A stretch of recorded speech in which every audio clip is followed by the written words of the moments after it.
Sans plus tarder, je vais inviter notre papa, l'hôte de ces séminaires. Amen, sous vos acclamations, voilà que notre papa s'approche. Là, tu n'as pas acclamé.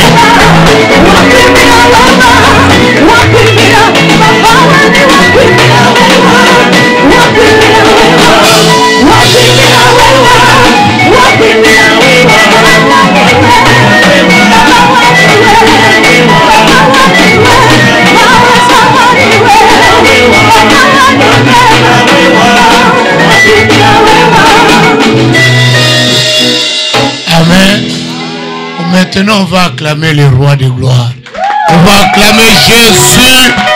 On va lui donner son élévation, la gloire qu'il lui faut pour lui. On va élever le Seigneur de gloire. C'est lui qui est vivant, c'est lui qui nous amène à la paix, c'est lui qui nous amène à la joie. Il est Seigneur, il est le ressuscité, il est le roi de gloire, il est le rocher de tous les âges, c'est lui qui nous a donné la vie, c'est lui qui nous a donné la paix, c'est lui qui nous a sortis de la pauvreté, c'est lui qui nous accorde la réussite. Il s'appelle Jésus, il est le roi de gloire. Que Jésus règne ce soir. Amen. Je vous invite à vous asseoir. Que la main de Dieu soit avec vous. Que la puissance de l'Éternel se manifeste dans vos vies. Amen. Amen. Amen. Amen. Nous allons commencer. On ne va pas attendre. Parce qu'aujourd'hui, il ne fait pas froid comme hier. Amen. Le temps est favorable. Amen. Amen. Hier, il faisait plus froid. Aujourd'hui, la température est quand même élevée. Amen. Nous allons commencer pour ne pas pénaliser ceux qui sont là depuis 19 heures. Amen. On ne va pas les pénaliser. Que Dieu, qui est au rendez-vous, est déjà là depuis longtemps. Amen. Je vais présenter l'homme de Dieu. Pour ceux qui ne le connaissent pas, il s'appelle Pasteur François Mutombo. Amen. Amen. Amen. Amen. Il est marié et père de 6 enfants. Amen. Amen. Alléluia. Amen. Il chapeaute plusieurs églises parce qu'il a plusieurs enfants qui sont sortis de lui.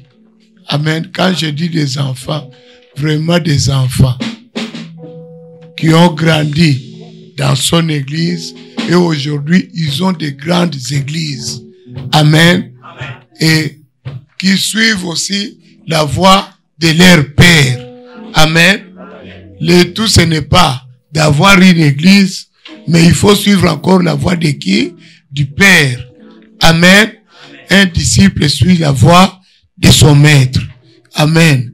Quand on ne suit pas la voie du maître, on échoue toujours. C'est pourquoi nombreux ferment un jour, il va fermer l'église. Pourquoi? Parce que il n'a pas voulu suivre la voie que son maître lui a montrée. Amen. Amen. Amen. Que Dieu bénisse le pasteur parce que il a accepté notre invitation pour que nous puissions passer ces moments avec lui ensemble et ses enseignements. Bien-aimé, laisse-moi te dire, tu as besoin d'être enseigné.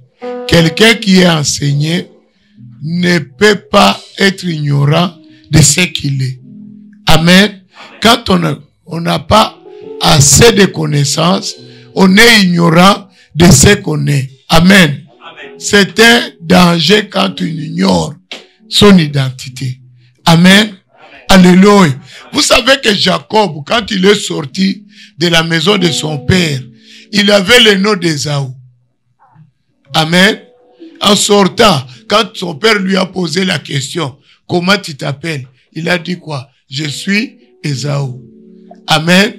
Alléluia. C'est un nom-là qu'il avait porté, cette identité-là, va le faire souffrir partout où il va aller. Amen. Alléluia. Il fallait qu'il change cette identité pour être dans sa bénédiction. Dieu lui posera aussi la question. L'ange va lui demander quoi? Comment tu t'appelles? Cette fois-ci, il dit quoi? Je m'appelle Jacob. Amen.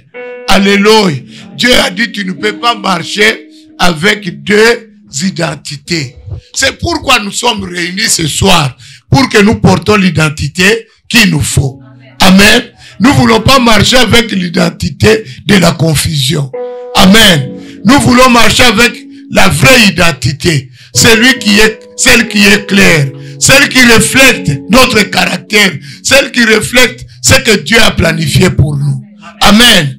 Tu ne peux pas porter l'identité qu'on t'a donnée par les ténèbres. Non. Amen.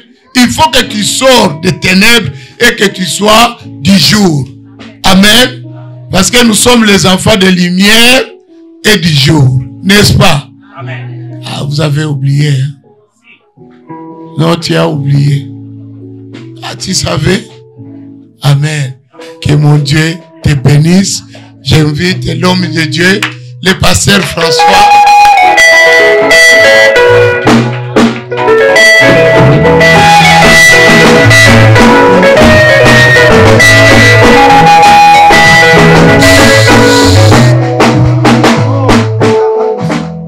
Amen. Asseyez-vous, que Dieu vous bénisse. Parce qu'il s'agit d'un enseignement, ce n'est pas une prédication ordinaire. Dans l'enseignement, le prof,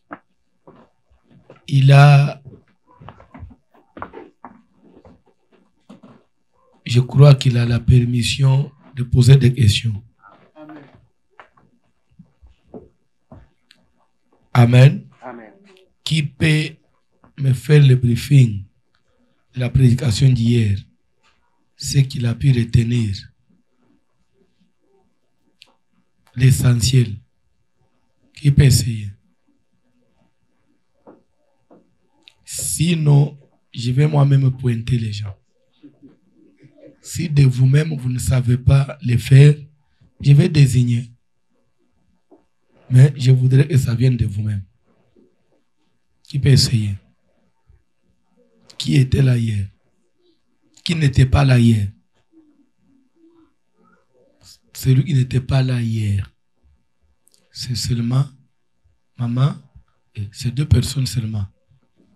La majorité, et maman là-bas, 3 personnes, la majorité était là. Ok. Qui peut essayer? Pardon? Prenez le micro. Donnez le micro, frère.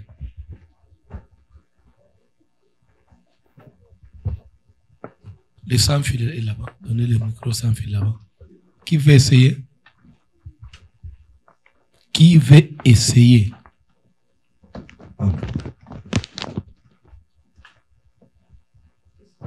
Brièvement.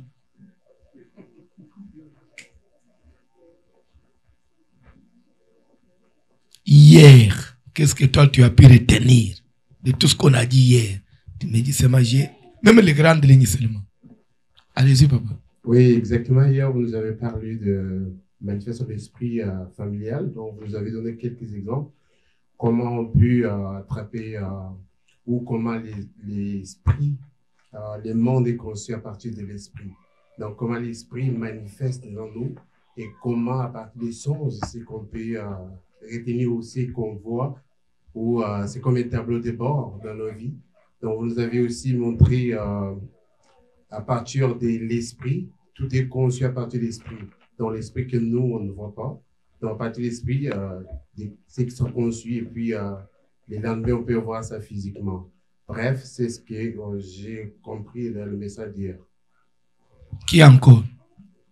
Vous savez, dans la vie, il suffit qu'une personne parle, il ouvre le chemin. Là, les doigts commencent à se multiplier. Donne à la sœur.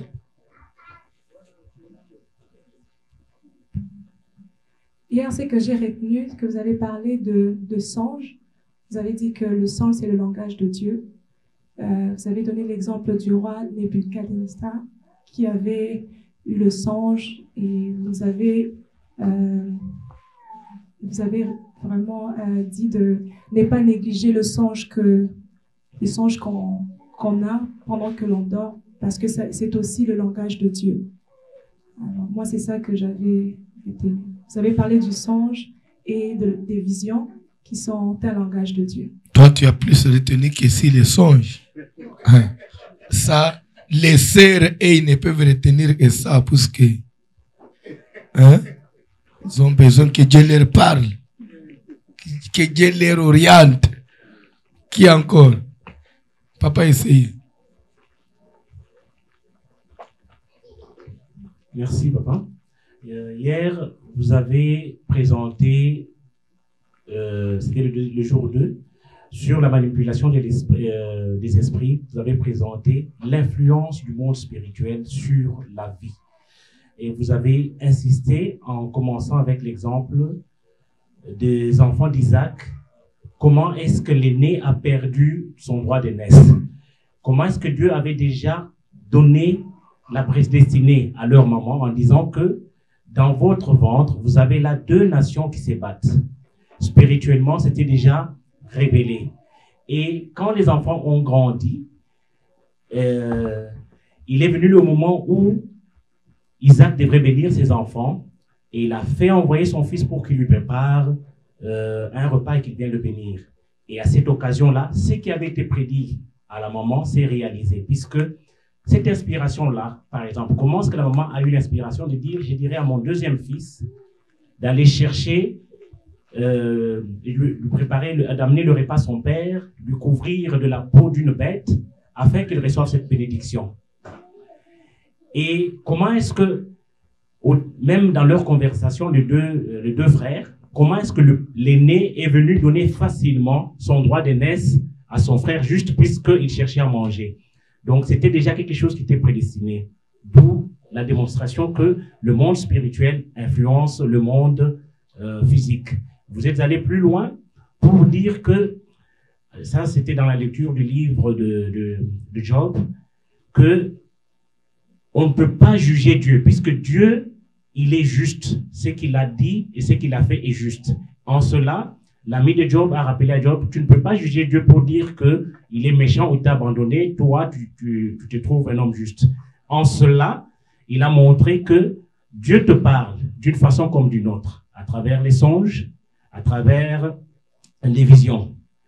Et vous avez donné des exemples aussi d'autres grands rois, comme Nabuchodonosor, qui fut un grand roi dans ce monde, qui vivait bien dans son palais physiquement, mais spirituellement, il reçoit dans un songe quelque chose qui l'a effrayé, qui l'a bouleversé.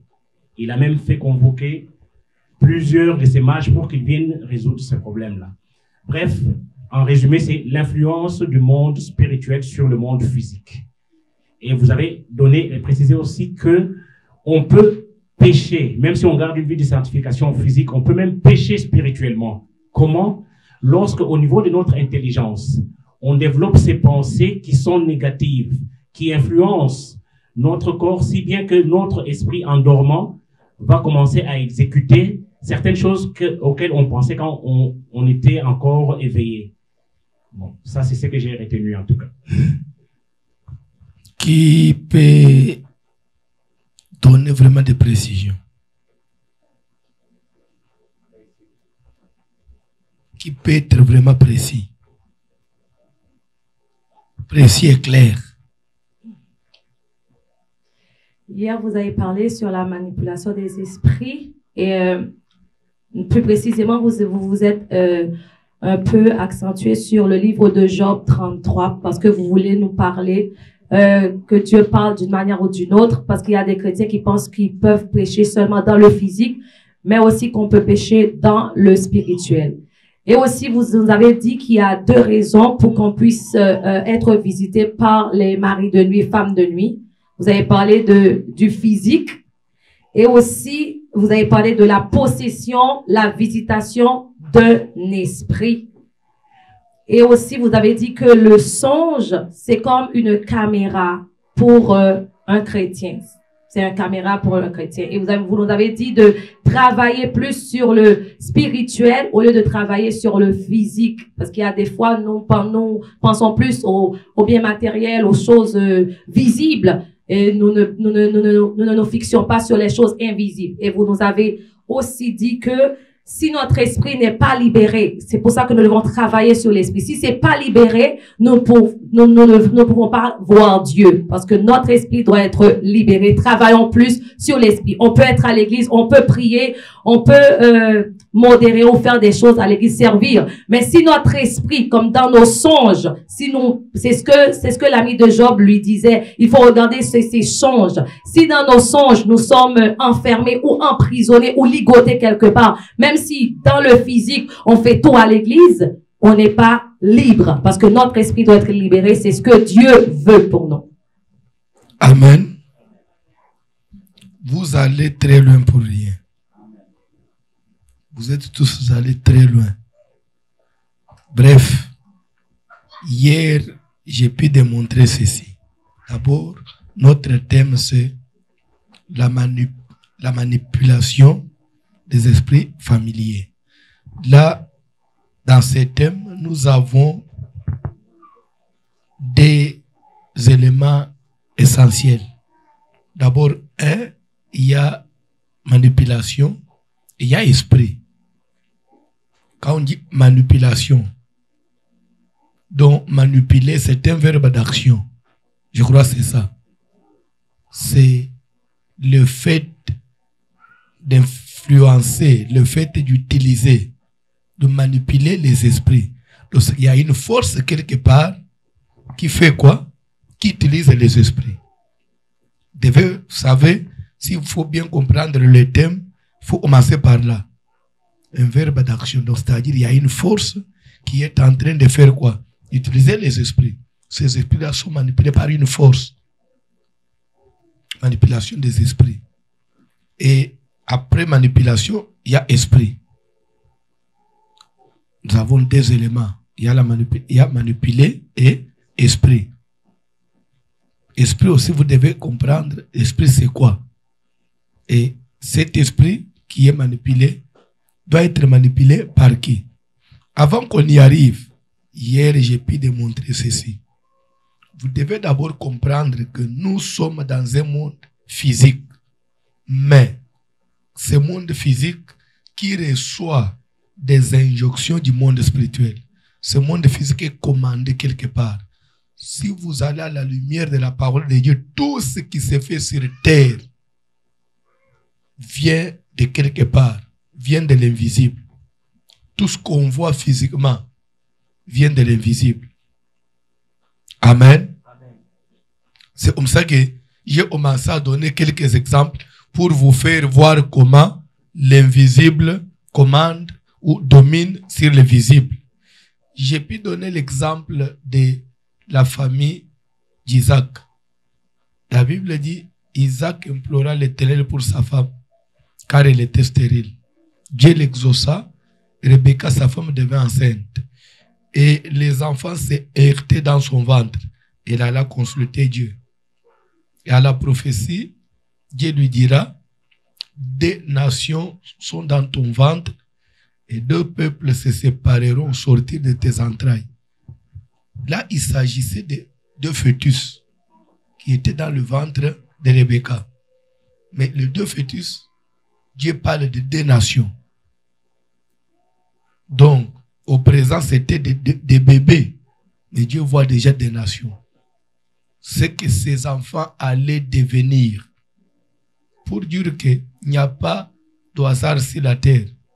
Tout ce que nous vivons aujourd'hui, dans le monde spirituel, ça a été déjà prévu et arrêté même. Amen. Amen. Et toujours à la profession, Dieu finira par dire à Rebecca, le plus grand sera assujetti au plus petit. C'est que l'aîné sera en dessous du cadet. Ça, c'est la prophétie. Mais après, l'évolution maintenant de la vie, nous voyons comment un jour, Esaü qui vient solliciter le potage chez son petit frère, le petit frère qui lui dit, non, si tu veux et je te donne, vends-moi les droits d'aînesse. D'emblée comme ça, est-ce comment ça peut venir dans la tête d'un enfant, demander à son frère de lui vendre les droits d'aînesse, sans pour autant savoir que la prophétie avait dit que le plus grand sera assujetti. Donc, ces histoires, ça se produit comme au hasard, mais c'est un accomplissement de ce que le monde spirituel avait déjà planifié. C'est clair? Amen. Tout ça, c'est pour aller accomplir la prophétie. Lui aussi, il va céder les droits d'aînesse. Bon, pour lui, il a trouvé banal. Même si j'ai dit que, bon, c'est toi l'aîné. Ça change quoi? Je reste toujours par rapport à l'âge. Je suis toujours l'aîné. Lui, il voyait les choses physiquement. C'est ce qui nous arrive nous tous. Vous savez, même quand le diable vient vous tenter, il vous fait tomber dans le péché. Pour l'homme, même les jours où Adam et Ève, ils ont mangé les fruits, Dieu leur avait dit, vous ne toucherez pas à l'arbre du milieu du jardin. Les jours où vous en mangerez, vous mourrez certainement. Bon, le serpent qui vient dire à Ève, mange. Il dit non, mais si je mange, Dieu avait dit que si je mange, je vais mourir. Ça veut dire, oh, mange. Il a mangé. Et après, dans le physique, elle va constater qu'elle n'était pas morte. Mais, sans pour autant savoir l'impact spirituel que cela avait causé dans sa vie. Lui, il a vu que bon, c'est passé, ça fait quoi? Et après, il va proposer à son mari, toi aussi, mange. Tu dis non, si je mange, je vais mourir. Oh, mais moi, j'ai mangé, je suis mort. Regarde, la femme a mangé en présence de son mari. Oh, le mari, regarde, la femme était toujours en vie. Oh, c'est qu'on peut manger. Lui aussi a mangé. Après, la femme lui dit, est-ce qu'on est mort? Non, on est en vie. Mais pour eux, c'est-à-dire que depuis la création, l'homme a toujours un grand retard de comprendre le physique et le spirituel. Et pourtant, spirituellement, l'homme avait déjà perdu quelque chose. Mais il ne se rendait pas compte jusqu'à là. Même quand on tombe dans le péché, on perd. Mais ce n'est pas le même jour qu'on va se rendre compte. C'est petit à petit que cela maintenant va commencer à avoir de l'impact sur la vie physique. Spirituellement, quand on tombe, il y a quelque chose qui vous quitte. Et ça va maintenant s'accomplir petit à petit. Donc, quand seulement Esaü a dit, bon, c'est toi maintenant l'aîné. Cette parole qu'il a libérée là, lui ne savait pas que la parole allait les lier. Allait les lier pour toujours. Et c'est comme ça que les jours où il fallait maintenant que son père le bénisse comme fils aîné. Parce que le père, lui, n'a respecté les principes. Esaü, mon fils aîné, va dans le champ, trouve-moi du gibier, prépare-moi un mets que je mangerai afin que mon âme te bénisse. Et cela n'était même pas un secret. Même devant Jacob, papa voulait bénir son fils officiellement puisque Esaü était le fils aîné. Mais sans pour autant savoir que spirituellement, Esaü n'était plus aîné. Pourquoi? Parce qu'il avait déjà cédé ses droits. Papa reste encore dans les physiques. Voilà maintenant comment l'inspiration va venir dans la tête de la maman. Il va appeler le petit frère. Oh non, fais ceci. Comme ça, nous allons arracher la bénédiction de ton frère. Le petit frère dit, mais pas maman. La malédiction risque de tomber. Si maman dit non, il n'y aura pas de malédiction. Parce que spirituellement, c'est toi le fils aîné. Ton frère t'a déjà vendu les droits d'aînesse. Il n'y aura rien qui va te compliquer. Ils sont allés dans leur montage. Tout ce qu'ils ont monté comme mensonge, ça marchait. Pourquoi ça marchait? Parce qu'il y a spirituellement, il y avait déjà quelque chose. Il y avait déjà quelque chose. Tout ce qu'on faisait comme mensonge là, comme déjà Esaü de lui-même avait déjà cédé. Même quand on a pris la peau, on a couvert la peau de l'animal, on a couvert le corps de Jacob, ça marchait. On a pris les vêtements pour lui donner l'odeur d'Esaü, ça marchait. Pourquoi? Parce que spirituellement, il y avait déjà quelque chose qui couvrait ça. Ça veut dire que si spirituellement vous êtes bénis, partout où vous passerez, les choses vont marcher. Amen. Les spirituels dirigent le physique. Je voudrais d'abord que vous puissiez comprendre ça. Le spirituel dirige le physique. Je vais encore vous faire comprendre pourquoi j'ai évoqué, pourquoi je me suis référé au livre de Job. Pourquoi j'ai commencé par le verset 12.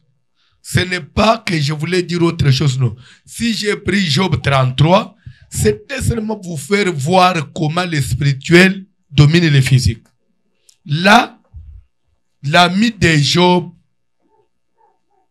qui va lui faire des reproches, il dit, Job, je te dirai qu'en cela, tu n'as pas raison. En cela, en quoi? Cela, c'est quoi? Ce que tu dis là. Qu'est-ce que Job disait? Job voulait se justifier. Pour lui, il se prenait pour un innocent. Quelqu'un qui n'avait pas de mal, mais et que Dieu trouvait un motif seulement pour le maltraiter. Je n'ai rien fait, je suis innocent, je ne comprends pas pourquoi Dieu me fait souffrir. Dieu trouve un motif contre moi, il veut me faire du mal du moment où je n'ai rien fait. Son ami lui dira, non, Job, tu n'as pas raison. Ne dis pas, ne parle pas comme ça. À part que l'homme peut poser des actes physiquement, l'homme peut aussi, à partir des actes qu'il pose, même dans les songes, ça peut aussi engager sa vie. Alléluia. Amen. Vous dormez. Vous rêvez quelqu'un qui a une arme. Il veut vous fusiller, par exemple. Vous dites, oh non, ne me fais pas du mal. Il dit, ah, ok. Si tu ne veux pas que je te tue, donne-moi le sac que tu as là. Parce que je vois, il y a l'argent là-bas. Tu dis, ok, prends, laisse-moi la vie. Tu te réveilles, c'est un songe. Je voudrais qu'on analyse ça. Et 3 ans, 4 ans après, tu te rends compte que dans ta vie, sur le plan matériel, rien ne marche. Tout ce que tu fais, rien ne marche. Cette fois-là, l'homme va dire quoi? J'ai pris, c'est comme si je ne prie pas. On donne des dîmes, on assiste à des séminaires, mais après, je ne suis toujours pas béni. Mais comment tu veux être béni du moment où toi-même, dans les songes, tu avais cédé la richesse à la place de la vie? Du fait seulement que dans les songes, tu as dit, prends ça. Pour Dieu, c'est toi qui as cédé ta richesse. C'est comme ça que l'ami de Job lui dira, Job, attention, Dieu est plus grand que l'homme. Tu te considères innocent par rapport aux actes physiques, mais vérifie aussi. Est-ce que même dans les songes, c'est que tu rêves, tu n'es pas coupable quelque part? Il y a des actes qu'on a posés sous sommeil qui nous engagent. C'est comme ça que je suis allé plus loin pour dire, physiquement, tu te dis que tu n'as pas commis l'adultère. Mais si spirituellement, tu poses l'acte, ça vous engage, vous. C'est pourquoi vous devez considérer et les actes qu'on pose consciemment et les actes qu'on pose inconsciemment. Les sorciers, quand ils tuent les gens. Amen. Amen. Je vais ouvrir une parenthèse parce que vous devez vraiment comprendre ce chapitre très bien. Je vais un peu prendre un peu quelques minutes là-bas. Vous savez, puisque nous parlons du monde des esprits, je vous ai dit manipulation, c'est un chapitre du monde des esprits. Le monde spirituel. Les gens qui entrent plus dans le monde spirituel, qui participent plus dans le monde spirituel, ce sont des occultistes, des sorciers, des magiciens, les francs-maçons, tout ce monde-là. Bon, plus je vais parler de la sorcellerie. La sorcellerie, c'est quoi? S'il vous plaît, suivez-moi bien. De par la définition, quand on dit sorcellerie, dans le mot sorcellerie, il y a le mot sort. Un sorcier, c'est un lanceur de mauvais sorts. La sorcellerie, c'est l'art de lancer les mauvais sorts. C'est clair? Amen. Amen. Donc un sorcier, c'est quelqu'un qui lance les mauvais sorts. Bref, qu'est-ce qui se passe? Il y a d'abord la première phase, c'est la contamination. On doit d'abord transmettre la sorcellerie. On doit d'abord vous communiquer la force là. Par la nourriture, par exemple, ou par la boisson, bref, par la bouche, par l'échange des vêtements. En échangeant les vêtements, vous pouvez attraper la sorcellerie. Vous allez comprendre une chose, que Jacob, pour avoir la bénédiction d'Ésaü, il devait aussi porter ses vêtements. Quand il a porté les vêtements, il a pris l'odeur d'Ésaü et il est passé par là spirituellement, la voie était ouverte.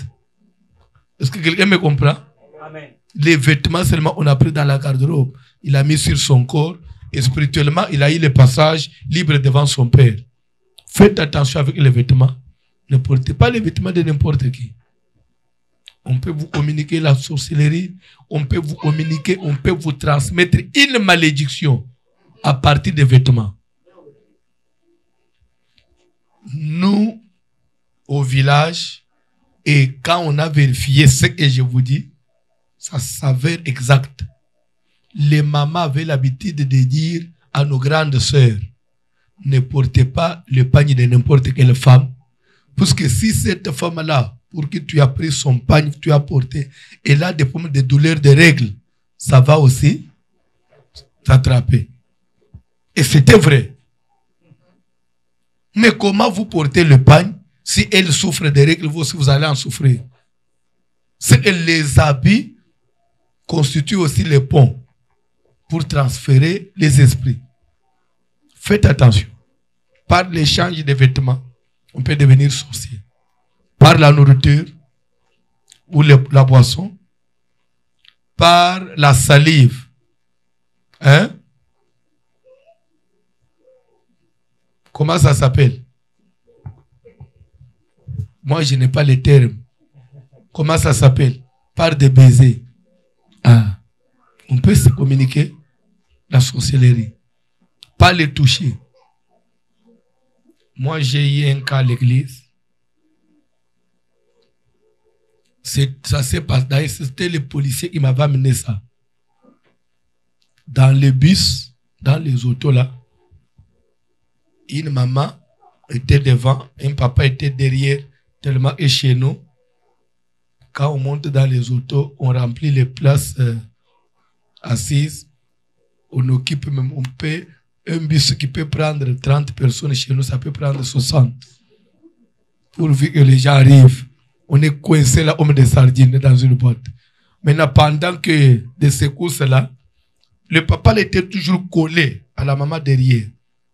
Et après un moment, la maman a senti comme si une force est entrée en elle. Elle a dit, je sens quelque chose. Il a attrapé le papa là. Qu'est-ce que tu m'as fait? Jusqu'à ce que les chauffeurs ne pouvaient plus rouler. On a arrêté le bus. On a appelé, les policiers sont entrés. On a récupéré les 2 personnes.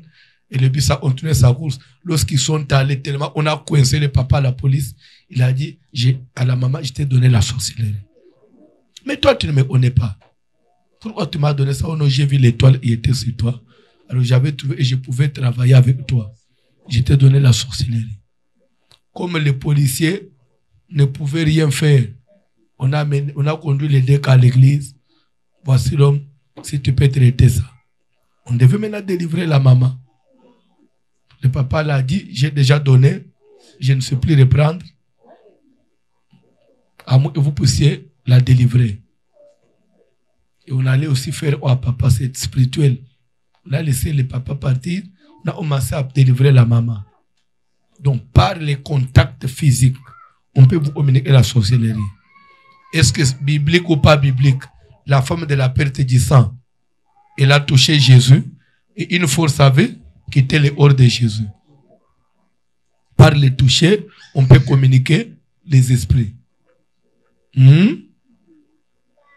On peut continuer? Amen. Tout comme on peut aussi avoir la sorcellerie dans les songes. Vous rêvez, vous mangez vous rêvez, vous vivez quelque chose, et vous vous réveillez, vous êtes sorcier. Beaucoup de gens, d'ailleurs, je viens de terminer cet enseignement à l'église, on m'avait amené une fillette de 15 ans, elle était devenue sorcière à partir des rêves. La nuit, elle rêvait, elle mangeait quelque chose, et pendant qu'elle mangeait toujours dans le sommeil là, une force est entrée en elle, automatiquement, on commençait à la faire sortir la nuit, et elle est arrivée jusqu'à bouffer son père. Seulement à partir des songes. C'est pourquoi vous devez veiller sur les songes. Vous devez veiller sur les songes. Vos songes doivent être clairs. Il faut toujours comprendre ce que vous rêvez. Il faut toujours arriver à discerner ce qu'on rêve. Amen. Vous savez, dans cette Bible que vous portez là, ta Bible là, il y a eu des grands rois qui seulement à cause d'un songe qui lui avait échappé, il a fait mourir des gens. Les sages, les magiciens sont morts. Tout simplement parce qu'ils n'étaient pas en mesure de ramener ce qu'il lui avait rêvé et de discerner. Il a dit, si vous ne me dites pas les songes et son explication, vous serez mis en pièces. Vous connaissez ça? Et comme il n'était pas en mesure de lui ramener les songes, les gens sont morts. Jusqu'à ce que quand Daniel est venu, lui quand même il pouvait pas seulement discerner, mais ramener même les songes qui avaient échappé à la personne. Mais je me suis posé la question. Ça servait à quoi? Si tu as rêvé, tu as oublié. C'est fini. Laisse. Non. Pour ce roi-là, il faut que je comprenne ce que je rêve. Mais il n'y a que les chrétiens d'aujourd'hui qui négligent. L'église d'aujourd'hui, on néglige ça. Mais les songes peuvent coûter la vie à quelqu'un. Bref, les songes, ça fait partie de notre vie. Ce que vous vivez là, dans les songes là, ça vous engage. C'est votre vie. Notre vie n'est pas seulement la vie physique. La vie n'est pas seulement les actes que nous posons consciemment. Non. Suivez. J'ai dit, parler de la sorcellerie, il y a d'abord la phase de la contamination. Après la contamination, vient la deuxième phase. La deuxième phase, c'est quelle phase? C'est la phase d'initiation. Une fois on vous donne la sorcellerie, on doit maintenant vous initier. Même chose pour la magie. Même chose pour les gens qui vont dans la science. Sauf que dans les autres réseaux là-bas, là, on peut vous enrôler. Ce n'est pas seulement nécessaire qu'on vous donne à manger, non. Là-bas, c'est comme des cours. On peut vous donner un livre. Pendant que vous lisez ces livres-là, vous êtes en train déjà d'être enrôlé. Là-bas, on peut vous entrer dans une salle, on vous donne comme les cours comme ça. Pendant qu'on est en train de vous enseigner, là, plus vous êtes là en train de suivre et l'esprit est en train déjà de vous percer et automatiquement vous êtes enrôlé. Je ne sais pas si vous connaissez ça. C'est pourquoi un enfant de Dieu ne peut pas lire n'importe quoi. Avant de lire n'importe quel livre, il faut toujours savoir ça quel but. Ça parle de quoi? Il ne faut pas lire tout ce que tu vois sur ta route, tu ramasses, tu commences à lire. Tu vas te retrouver déjà magicien sans le savoir. On peut entrer sur un site. Sur un site, dans les réseaux là. Vous entrez dans un site. Pendant que vous êtes en train de cliquer là, directement vous adhérez. Vous connaissez ça? Vous connaissez ça? C'est pourquoi même sur Internet, on n'est pas autorisé d'entrer sur n'importe quel site. Dernièrement, j'étais en Afrique du Sud. On a amené chez moi, une maman a amené son fils de 17 ans. Qui était, je crois que c'était en 2017. Qui s'est retrouvé déjà dans la magie. Et là, il faisait déjà des voyages astrales. J'ai demandé à l'enfant comment. Il dit non, pasteur, c'était plus. J'avais l'habitude de consulter, d'entrer dans n'importe quel site sur Internet. Je me suis retrouvé dans un site où on me disait toujours, si tu es d'accord, cliquez ici. Si tu acceptes, clique ici. Pendant que j'ai cliqué là, je me suis retrouvé automatiquement que mes yeux s'étaient ouverts. Je commençais déjà à voir l'autre monde. Et jusqu'à ce qu'on a commencé à... Il y avait des esprits qui me parlaient. J'ai commencé à faire des voyages. Et l'enfant est entré déjà dans la magie. Maintenant, là-bas, il fallait faire des sacrifices. On lui a exigé sa maman. La maman qui est à Kinshasa, avec une vie de prière à Alembele. Et en Afrique d'ici, le garçon reste chez sa tante. Et là, on lui a exigé sa propre maman. Pendant qu'il cherchait à donner la maman aussi avec la vie de prière, ça ne pouvait pas passer. C'est comme ça que les garçons maintenant, c'est comme s'ils commençaient à perdre le raisonnement. Amen. Amen. Sur l'internet, tout est permis, tout n'est pas utile. Le diable il s'organise de plusieurs façons pour avoir des clients. Bref, sauf que dans la sorcellerie, c'est un peu différent de ça. Vous devez soit manger, soit toucher. Et la sorcellerie, on n'a pas besoin que tout puisse accepter. Dans la magie, on vous dit, clique si tu es d'accord. Mais dans la sorcellerie, on ne vous dit pas si tu es d'accord. Non. Vous mangez, vous avez mangé, c'est fini. Soit une fois vous avez touché, là-bas, on impose. On impose. Tandis que dans d'autres sciences, on vous dit si vous acceptez, adhère. Mais dans la sorcellerie, on ne vous consulte pas. On impose. Et après la contamination, c'est l'initiation. L'initiation commence comment? Contrairement dans d'autres réseaux, la sorcellerie, l'initiation commence par le songe. Tout, ça se passe dans des rêves. Comme je vous ai dit ces jours-là, s'il y avait vraiment un sorcier, je sais qu'il y en a ici, mais si un sorcier de bonne volonté, il pouvait seulement soulever la main et dire, pasteur, en tout cas, tu as raison pour ce que tu dis. Il est là. Un sorcier de bonne volonté. Qui peut témoigner? Un vrai sorcier qui a l'amour des enfants de Dieu. Pardon? Il est là? Ok. Tous ceux qui sont ici ne sont pas de bonne volonté. Maintenant, qu'est-ce que vous voulez me dire? Vous voulez me dire que dans la salle, il n'y a pas de sorciers? Hein? Vous voulez dire qu'il n'y a pas de sorciers ici? Ok, moi, je commence à pointer. Vous dites oui. Mais si je te pointais, toi? Non, parce que vous dites oui, mais si c'est arrivé et c'est toi, tu vas faire quoi? Vous allez appeler la police. Mais pour délivrer quelqu'un, il doit avoir la volonté. Ce n'est pas... Tu es là, tu ne veux pas te manifester, tu dis je vais te délivrer. Mais toi-même, tu sais d'abord que tu es sorcier. Si tu avais besoin de la délivrance, il fallait déjà soulever la main. Dire que pasteur, délivre-moi. Bref, je passe, sauf qu'ils sont là. Jésus-Christ qui est Dieu. Ils sont de les reins. Il a choisi 12 personnes. Parmi les 12, il y avait Judas qui était sorcier. Et pourtant, les 12 là étaient sélectionnés par lui-même. Lui qui connaît le cœur et les consciences des gens, oui ou non. Maintenant, tous ceux qui sont venus ce soir dans cette église, qui les a sélectionnés? Vous êtes venus de vous-même, non? Maintenant, là où Jésus a fait la sélection, il y a eu un sorcier sur 12. Maintenant, vous êtes venus de vous-même. Voulez-vous me dire qu'il n'y a pas un sorcier?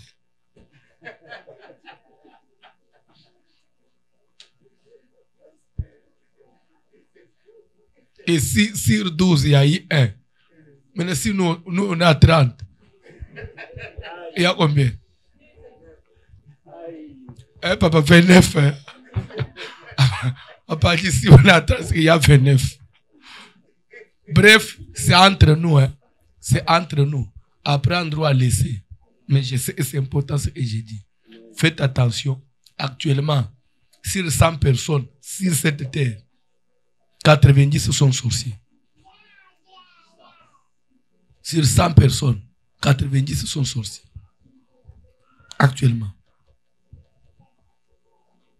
Surtout dans les pays développés ici, il y a beaucoup de sorciers. Si vous ne savez pas, il y a beaucoup de sorciers. C'est pourquoi il ne faut pas vous faire trop des amis. Il ne faut pas vous faire trop des amis. Tu es venu au Canada pour chercher la vie. Marche seul. N'ayez pour ami que Jésus-Christ. Un point très. Dans ta maison, là, tu appelles des gens, tes enfants, quand tu te déplaces, tu vas les laisser chez n'importe qui. Toi, tu fais confiance trop aux gens. C'est comme si tu étais Dieu qui sondait les cœurs. Oh non. Quand toi, tu regardes la partie, est-ce qu'il peut être sorcier? Lui qui prie beaucoup comme ça. Bon, j'évolue. Amen. L'initiation, c'est plus dans les songes.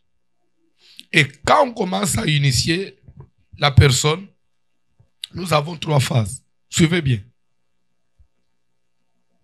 La première phase ou la première forme de la sorcellerie, c'est celle qu'on appelle la sorcellerie du sang.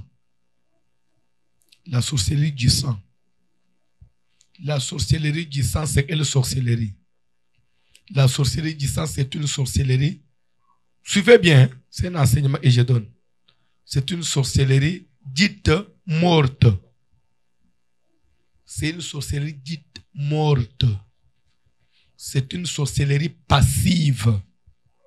C'est une sorcellerie non active. Je peux reprendre. La première forme de la sorcellerie, c'est celle qu'on appelle la sorcellerie du sang. La sorcellerie du sang, c'est une sorcellerie dite morte. C'est-à-dire quoi? Ça veut dire passive. Entre parenthèses, non active. Cette sorcellerie, elle est comment? Elle opère comment? Pourquoi on l'a dit morte? C'est parce qu'elle n'attaque pas l'extérieur. Quand on a la sorcellerie du sang, on ne peut pas causer du tort à quelqu'un d'autre. On ne peut pas lancer un mauvais sort à quelqu'un. On ne peut pas nuire à son ami. Bref, cette sorcellerie, on l'a définie aussi comme une sorcellerie de par condamnation. Elle est là que pour bloquer la personne qui la porte. C'est la personne qui la porte qui est détruite, qui est freinée. C'est une sorcellerie de freinage. Je ne sais pas si vous suivez. Amen. Donc, elle a pour rôle seulement pour vous freiner, vous. Tout ce que vous faites, là où les autres réussissent facilement, vous, ça doit vous demander du temps. C'est une sorcellerie qui rend la vie de quelqu'un mécanique. Et cette première forme de la sorcellerie du sang, comment on l'attrape? Suivez très bien. Comment on l'attrape? La sorcellerie du sang, on ne l'attrape pas par la nourriture. Elle n'est pas concernée par l'autre mode de transmission. Et j'ai parlé au toucher ou quoi. Non. Elle, on l'attrape comment? C'est une sorcellerie d'héritage. On l'hérite par le sang. C'est-à-dire à travers les parents. Si un de tes parents ou les deux, ils sont sorciers, automatiquement, tous les enfants, ils ont la sémence de la sorcellerie du sang. Amen. Ou soit, si les parents n'étaient pas impliqués directement, même les arrière-parents, les arrières des arrière-parents, quand parmi les arrière-parents, il y a un sorcier, il engendre les enfants. Même si ces enfants qu'il a engendrés n'étaient pas sorciers opérationnels, mais ils ont hérité la sémence. Et ça va aller dessus. De génération en génération. C'est ce qui fait que, tel qu'on est ici, c'est clair, en commençant par moi qui prêche, personne ne peut dire que lui n'a pas hérité la sorcellerie du sang. C'est pourquoi les gens qui ont suivi les enseignements dans les combats spirituels chez Mama Olang avait l'habitude de dire tout Africain, tout homme noir est sorcier. Il ne mentait pas. C'était une vérité. Tout noir est sorcier, de par le sang. La sorcellerie, en d'autres termes, ça se définit en français comme la magie noire. La magie noire. Ou la magie des noirs. C'est-à-dire que dans le monde de la magie, l'homme blanc avait opté pour la branche de la magie blanche. La magie blanche, c'est la magie. Il y a aussi la nuisance. Elle nuit à la vie des gens, mais plus elle est pour le développement dans la vie physique.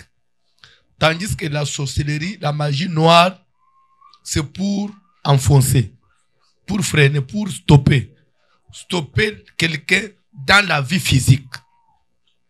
Donc, on opère dans l'invisible, mais pour freiner la vie physique. Tandis que la magie blanche, on opère dans l'invisible pour développer la vie physique. C'est ce qui fait que même quand quelqu'un entre dans l'occultisme, il sacrifie les gens, mais il achète des immeubles. Tandis que dans la sorcellerie, on sacrifie les gens, soi-même on devient pauvre. On perd même ce qu'on avait. Donc, c'est-à-dire il y a la magie positive et la magie négative. La sorcellerie, c'est la magie négative. C'est ce qui fait que dans la plupart des gens, vous allez trouver que la vie de l'homme noir était freinée. C'est à cause de la magie noire. Peut-être tu vas me dire, mais comment il dit que la plupart des noirs, leur vie était freinée, mais nous voyons par exemple les stars américains des noirs qui se sont développés. Les stars américains, si vous avez trouvé les noirs aux États-Unis qui ont eu l'argent, à part la sorcellerie noire, ils sont allés dans la magie blanche. Si vous ne savez pas. Même chez les noirs aussi, chez nous en Afrique, pour que quelqu'un se développe, il devait aussi entrer dans la magie blanche. Oui ou non? Dans l'occultisme, oui ou non? Oh, notre oncle là, il doit avoir touché aux histoires, c'est pourquoi il avance. C'est qu'il est allé encore adhérer à la magie blanche. Mais si il reste seulement la magie noire, non, là-bas, l'option c'est le non-développement. C'est ce qui fait que tout noir, quand vous acceptez Jésus, quand vous recevez Jésus comme Seigneur et Sauveur, vous devez passer par la délivrance. Même si vous devenez pasteur, vous n'avez pas encore été délivré, c'est un problème. Toute personne doit se faire délivrer. Et la délivrance, elle est obligatoire. Vous savez, on avait reçu la parole de Dieu dans le désordre et on avait brûlé certaines étapes. Mais parler du Saint-Esprit, ces enseignements sont en train quand même de ramener les gens à la raison. Maintenant, nous voyons, avec les enseignements qu'on donne à la lumière de la parole de Dieu, nous voyons même des hommes de Dieu qui rentrent pour se faire délivrer. On a vu, quand nous donnons ces enseignements, il y a des gens qui vous viennent de toutes parts. Amen. Amen. Alléluia. Amen. Je crois hier, avant que je finisse à prêcher, il y avait une maman ici. Vous avez vu une maman venir me donner l'enveloppe ici, hier. Elle m'a dit, papa, j'avais suivi l'enseignement que vous avez donné sur la sorcellerie du sang. J'étais avec vous dans le jeûne. Ça, c'est mon offrande pour la délivrance de la sorcellerie du sang. Hier, là, elle a dit, je ne prie pas ici, mais j'avais tout fait seulement, comme je ne savais pas comment vous faire parvenir ça. Quand j'ai vu que vous étiez là, et je voulais même lui parler, il est parti vite parce qu'il devait aller au travail. C'est pour dire que chacun doit se faire délivrer de la sorcellerie du sang. Si tu ne le fais pas, même si vous montez, ça va vous rattraper. Ça va vous réclamer. Oh, mais posez-vous la question. Pierre était déjà serviteur de Dieu. Il marchait avec Jésus, oui ou non? Un moment après, Jésus va dire, Simon, Simon. Il dit, oui, Seigneur. Tu sais quoi? Il dit quoi? Satan, il est là. Il est là pourquoi? Pierre a dit, il est où? Mais comme Pierre ne pouvait pas le voir, Satan est esprit. Je dis, mais il est là. Voilà, Satan est là-bas. Il fait quoi? Satan vous a réclamé. Quand on dit vous a réclamé, en d'autres termes, ça veut dire quoi? Il vous demande pour te cribler comme le froment. Mais vous avez votre Bible. Au lieu maintenant que Jésus dise, je l'ai chassé, ou soit je lui ai dit de ne plus faire ça. Mais quel est le français qu'on a utilisé? J'ai intercédé. Intercéder veut dire prier. Plaider.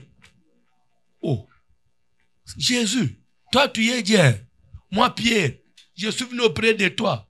Comme je suis à côté de toi, je me croyais en sécurité. Satan vient me réclamer auprès de toi. Au lieu même que tu agisses, tu pries, tu plaides. Tu dis oui, j'ai plaidé pour que ta foi ne défaille point. Et toi aussi à ton tour, quand tu seras converti, c'est ce qu'on a utilisé. Aide les autres. Aide tes frères. Ça veut dire quoi? Ce que j'ai fait pour toi, tu le feras aussi pour les autres. Les autres qui? Les autres apôtres. Pour dire que, pourquoi Jésus a dit Satan vous a réclamé? C'est que pour le diable, comment Pierre peut arriver jusque-là? Mais pendant qu'il a encore des litiges chez moi, tu dois me le renvoyer qu'il finisse avec moi. Ou soit je vais le cribler comme le froment. Et Jésus, quand il a vérifié dans les tableaux, il a trouvé que Satan avait raison. C'est comme ça, il ne pouvait pas les chasser, mais il a fait quoi? Il a intercédé, il a plaidé Satan. Est-ce que tu peux un peu lui laisser un peu le temps? Moi-même, je vais régler ça. C'est ce que ça veut dire. Satan dit, ok, comme tu as demandé, je lui laisse 3 jours. Mais s'il ne paye pas ma dette, je vais revenir. Et Jésus dira à Pierre, fais tout pour te convertir.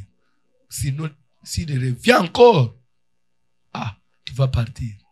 Ce n'est pas un enseignement pour toi. Ça ne vous interpelle pas? Amen. Je suis arrivé jusqu'à être à côté de Jésus. Le temps vient me réclamer. Si vous lisez Jean chapitre 14, verset 30-31, Jésus dit ceci. Je ne parlerai plus guère avec vous, car le prince de ce monde vient, mais il n'a rien en moi. Ça veut dire quoi? Je n'ai aucune de ses dettes. Même s'il vient réclamer, il ne trouvera aucune tâche de lui chez moi. Ça, c'est Jésus. Mais moi et toi, si Satan vient, il ne va pas trouver la sorcellerie du sang. Si Satan venait maintenant, il ne va pas trouver une tâche. C'est comme ça que l'ami de Job lui dira, mon frère, tu n'as pas raison. Tu ne peux pas entrer en dispute avec Dieu. Comme si Dieu voulait t'imposer une chose que tu ne connais pas, non. Si dans ta conscience, tu ne te reproches pas, vérifie tes songes. Tu verras et tu as des choses. On peut continuer? Amen. Première forme, c'est la sorcellerie. Cette sorcellerie, tu ne vas pas t'envoler la nuit. Non. Cette sorcellerie, tu ne vas pas ensorceler les gens, non. Tu ne vas pas bouffer les gens, non. C'est une semence morte. Mais c'est seulement une tâche pour vous condamner. Pour vous freiner. Et c'est ce qui fait que si tu n'es pas passé par une délivrance, même si tu pries, tu sers Dieu, tu ne verras pas Dieu. Il y a beaucoup de versets dans la Bible qui démontrent que sans la délivrance, nul ne verra le Seigneur. Je peux vous donner un autre verset. Jean chapitre 3. Vous connaissez l'histoire du docteur de la loi Nicodème qui était venu de nuit voir Jésus pour lui poser la question, que doit faire un homme pour avoir la vie?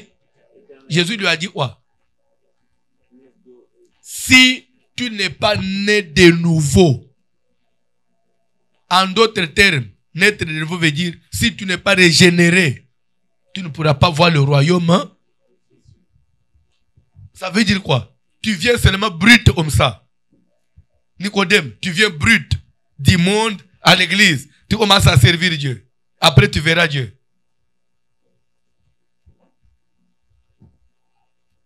Dites un peu à ton prochain là, tu es brut. Il a dit quoi?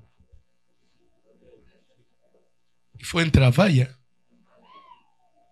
Et Nicodème ne comprenait toujours pas. Il dit, qu'est-ce que tu veux dire par là? Naître de nouveau. Faut-il que je rentre dans le ventre de ma maman? Je dis, Nicodème, tu te nommes docteur de la loi. Et tu ne comprends pas ces choses. Mais tu es devenu docteur comment? Tu ne comprends pas ces choses, Nicodème. Vous savez, beaucoup de gens se limitent seulement. Dieu a tant aimé le monde Et il a donné son Fils unique afin que quiconque croit ne perde pas qu'il ait la vie. Pour toi, c'est comme si, quand tu dis, j'accepte Jésus. Dis, j'accepte Jésus. Jésus, mon Dieu, tu es mon Seigneur. Tu es mon Seigneur. Tu es sauvé.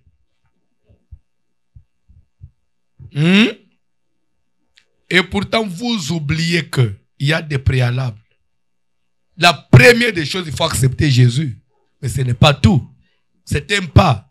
Mais il y a des pas où il faudra ajouter. N'est-il pas écrit quelque part, Jean 17, quand Jésus fait la prière sacerdotale? Je crois que ça doit être verset 2, 3 à 4. Il dit quelque part, la vie éternelle, ô Dieu, consiste à ce qu'ils te connaissent. Toi, le seul vrai Dieu, et celui que tu as envoyé, Jésus-Christ. Vous parlez français, n'est-ce pas? Si c'était à l'école et que je suis professeur, je peux vous poser la question, en quoi consiste la vie? Vous me répondrez comment? La vie éternelle consiste à ce qu'on connaisse le seul vrai Dieu et son envoyé, Jésus-Christ. Pour dire que la vie éternelle, ce n'est pas seulement quand on accepte Jésus. Il y a encore des préalables. Chez Nicodème, même si tu as accepté Jésus, il faut naître de nouveau. Et quand on vient en Jean 17, il faut le connaître le vrai Dieu. Le vrai Dieu. Si jusque-là tu confonds Jésus comme troisième personnalité de la divinité, Jésus comme fils de Dieu, qui naît chaque 25 décembre, tu attends la vie éternelle. Puisque tu es à l'église, tu as accepté Jésus. Ça devient compliqué? C'est facile.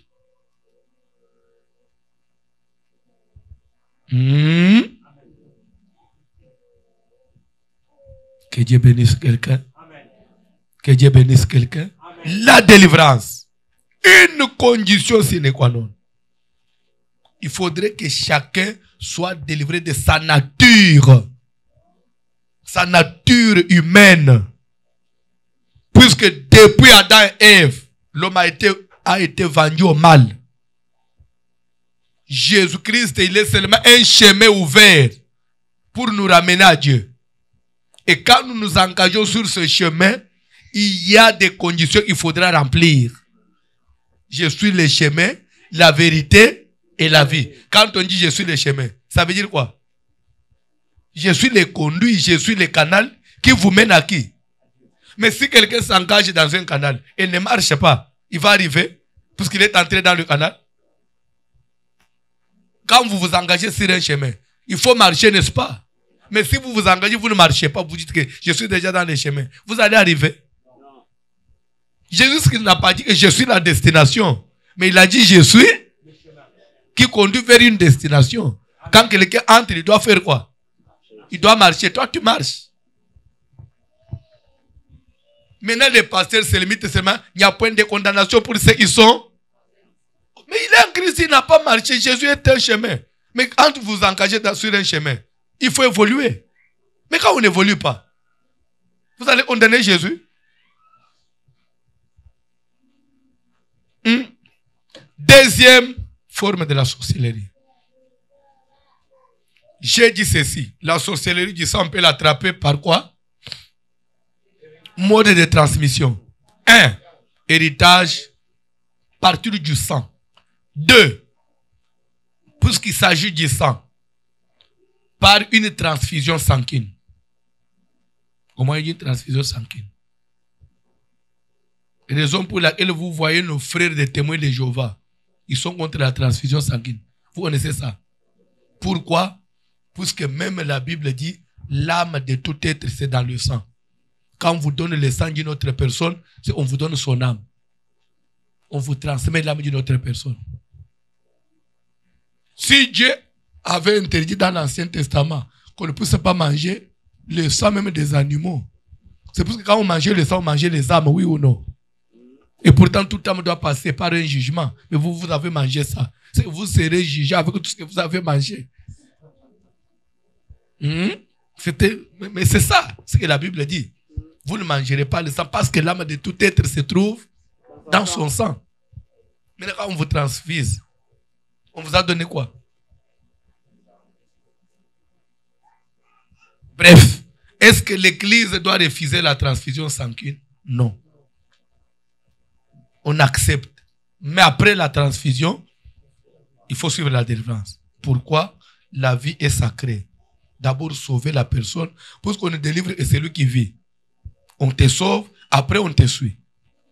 Comme nous croyons que la délivrance est possible, s'il y a la mort, nous chassons d'abord la mort par une transfusion. Après, revenez à la délivrance. Troisième mode, voie par laquelle on peut avoir la sorcellerie du sang, l'acte sexuel. C'est ce qui fait que je peux vous troubler. Vous priez. Tu rentres.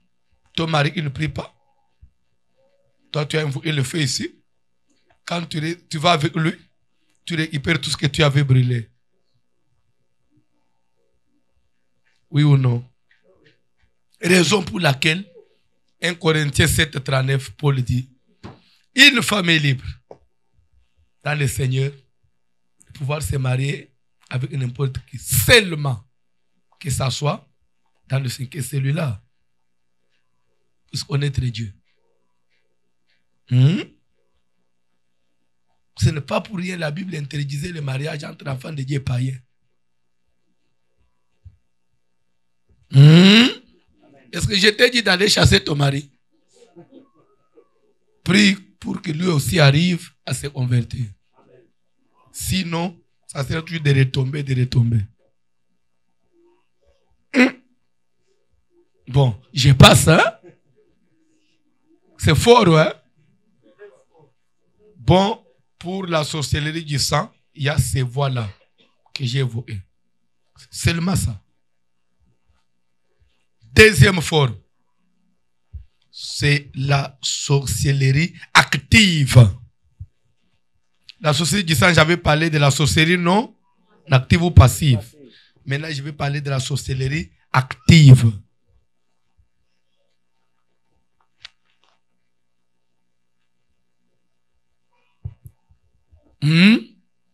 Sorcellerie active, entre parenthèses opérationnelle. Entre parenthèses opérationnelle. Vous allez comprendre pourquoi j'ai commencé par la sorcellerie avant de parler de la manipulation. Vous allez comprendre, j'évolue. Je ne suis pas en dehors de l'enseignement. Ça va vous aider à comprendre beaucoup de choses. Je vous avais dit que quand on arrive déjà en troisième, on reçoit des choses, pas de la deuxième. Ça, c'est une dimension. C'est le troisième module, oui ou non? Amen. Suivez, s'il vous plaît. La sorcellerie active ou la sorcellerie opérationnelle. Dans la sorcellerie opérationnelle ou active, il s'agit de quelle sorcellerie? Il s'agit maintenant de la sémence dont j'avais dit que vous pouvez la contacter par une nourriture, par contact physique, par contact sexuel, par la salive, par l'échange de vêtements, toucher ou contact physique. Mode de transmission, c'est tout ce que j'avais déjà dit là. Toute sorcellerie qu'on peut avoir par cette voie-là, elle est active. Ça veut dire quoi? Quand on vous communique une sémence par une personne qui est sorcière, il vous communique. Cette sorcellerie-là, elle est sorcellerie opérationnelle. Elle est active. Je vais évoluer. Une fois il vous donne, vous êtes contaminé, vous avez la sémence. Deuxièmement, il faut être initié. Tout dépend maintenant de la personne qui vous a communiqué la sémence. Admettons qu'il vous donne la sorcellerie et il vous trouve trop éveillé. Il dit, ah, lui, il est trop clair. Si je vais commencer à l'initier et qu'il prend conscience de ce qu'il est devenu, comme il aime trop l'église, il risque d'aller confesser. Et il sera délivré. Que faire? Je vais coder pour qu'il ne se rende pas compte de ce qu'il est devenu. Tout dépend de celui qui vous a contaminé. C'est là qu'on parle maintenant de la sorcellerie inconsciente. la sorcellerie inconsciente, c'est une sorcellerie opérationnelle. C'est une sorcellerie active. Elle pose des actes. Elle agresse. Elle tue. Elle condamne. Elle lance de mauvais sorts. Mais à la seule condition que elle échappe à la conscience de la personne concernée. Pourquoi? On a voilé seulement son intelligence. Il pose des actes, mais qu'il ne sait pas discerner. Lui-même n'a pas conscience de ce qu'il fait. Pour seulement se rendre compte, ah, j'ai tué, j'ai osé dire tout. Donc, consciencieusement comme ça, il ne se retrouve pas. Mais dis-moi, il rêve, il voit des choses, des fois il pense, les choses arrivent. Il suffit seulement qu'il dise du mal de quelqu'un, celui-là subit la conséquence. Mais lui-même, c'est ah, mais pourquoi chaque fois, quand je dois souhaiter du mal à quelqu'un, ça lui arrive? Des fois, il se demande lui-même. Je vous jure devant Dieu, j'ai donné cet enseignement sur les médias. J'ai reçu beaucoup de gens. Et même moi, j'ai eu peur. Par exemple, une maman vient me voir juste avant que je vienne ici. Elle me dit, pasteur, j'avais un enfant qui était très intelligent à l'école. Chaque fois, j'ai commencé à dire, mon enfant, il est intelligent comme ça. Mais s'il arrivait qu'il commence à perdre son intelligence, je vais faire quoi? Parce que quand j'ai dit seulement ça, automatiquement, mon enfant n'est plus intelligent. Il dit, chaque fois, il suffit que je sois à la maison et je dis, mon mari, il est au travail. Si par exemple, on venait me dire que là-bas, il est tombé, soit on l'a mené à l'hôpital en urgence. Il suffit que je raisonne comme ça. Une heure après, on m'appelle, ton mari vient de tomber là en urgence. Il suffit que je raisonne, maintenant, là, mon véhicule là, qui fait le transport, si on me disait qu'on a tamponné quelqu'un, 30 minutes après, on nous appelle, votre véhicule vient de tamponner quelqu'un. Il est temps, papa. Amen. 15 minutes. C'est beaucoup, hein? Je ne sais pas si vous comprenez. Amen. La maman me dit, pasteur, qu'est-ce qui m'arrive? Je lui ai dit, maman, tu es sorcière. Pasteur, moi? J'ai dit, oui, toi, tu es sorcière. Sorcière depuis quand, pasteur? J'ai dit, oui, tu es sorcière, madame. Il faut une délivrance. Sinon, tu ne verras pas Dieu. Tu es en train de détruire toute ta famille. Tu détruis tes enfants. Et tu te demandes comment tu es sorcière. La sorcellerie, c'est quoi? La sorcellerie, c'est une force surnaturelle qui accompagne des actes qu'on pose. Oh. Le Saint-Esprit, c'est quoi? Quand on a le Saint-Esprit, on dit au nom de Jésus, un fait se produit.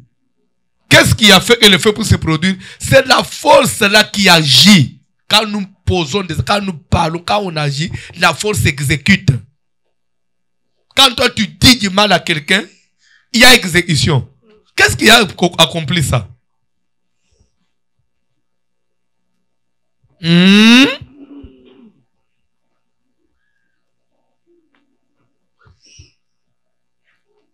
Oh, vous devenez sérieux. C'est pourquoi faites attention. Vous rêvez un mort. 2 jours après, il y a le deuil. Non! Non. Examinez vos actes.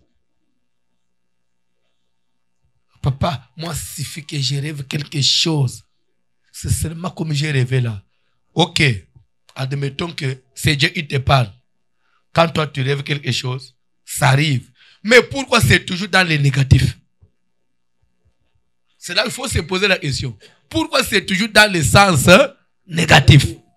Quand tu rêves le mal arrive. Mais pourquoi tu ne peux pas aussi rêver les biens et les biens arrivent? C'est ça le problème. Tu rêves que quelqu'un est tombé malade. Quelques temps après, il tombe malade. Non. Tu rêves que ton mari a perdu le travail. Quelques temps après, il perd le travail. Non. Tu rêves on a opéré ta femme. Quelques temps après, on l'opère. Non. C'est toi qui l'as livré.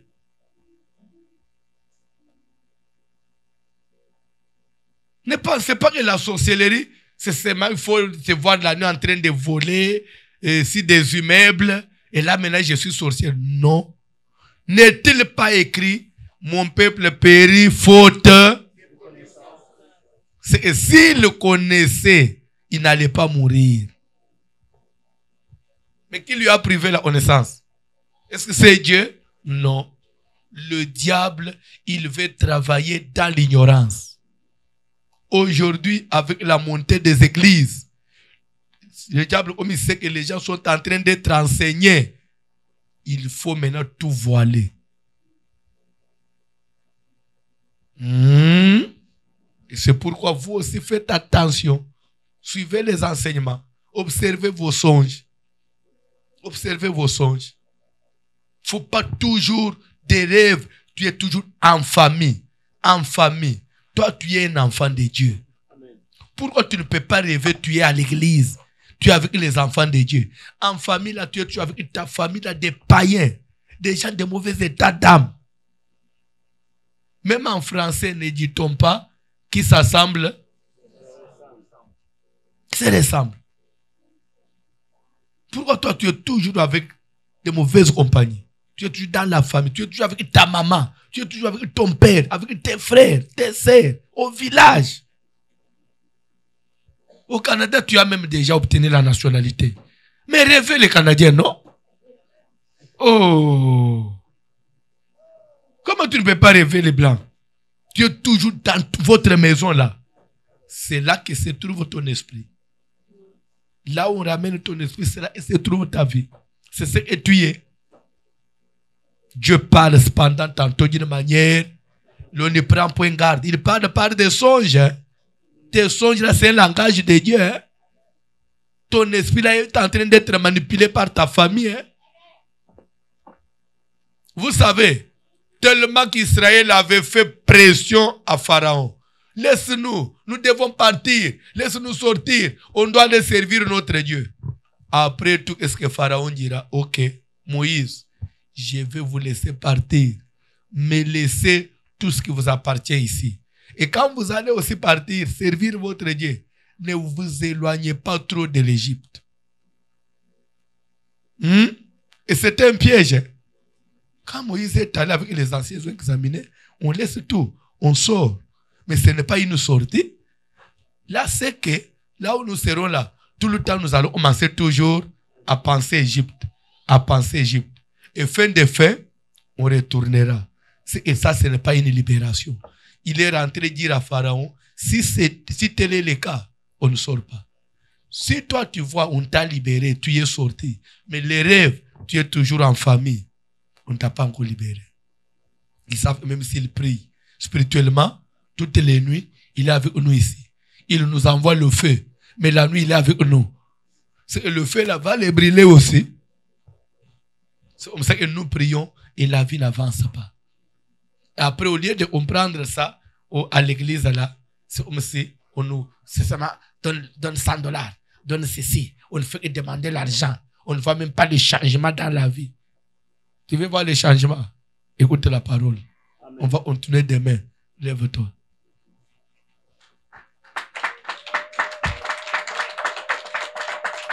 Vous savez, quand ça ne marche pas, on oublie l'essentiel, on oublie ce qu'on est, son état d'âme. Maintenant, on te les offrandes. On donne les dîmes. On donne l'argent. On ne voit pas les changements. C'est toujours l'argent. Et pourquoi, vous savez, ça pose des problèmes. Pourquoi? Si tout ce que vous mettiez ici, là, si après les offrandes, on brûlait ça pour Dieu, ça n'allait pas poser de problème. Comme vous savez que les pasteurs utilisent ça, c'est là où nous avons des problèmes. Mais à l'époque de Moïse, quand on brûlait, ça ne posait pas de problème. Comme ça, nous aussi, nous allons commencer à brûler. Vous mettez tout, après nous brûlons. Comme ça, vous allez voir s'il y aura encore des problèmes avec les gens. C'est tous nos frères congolais là. Vous êtes en train d'enrichir les pasteurs. D'enrichir les pasteurs. Toi-même, tu n'es pas riche. Comment un pauvre va enrichir quelqu'un?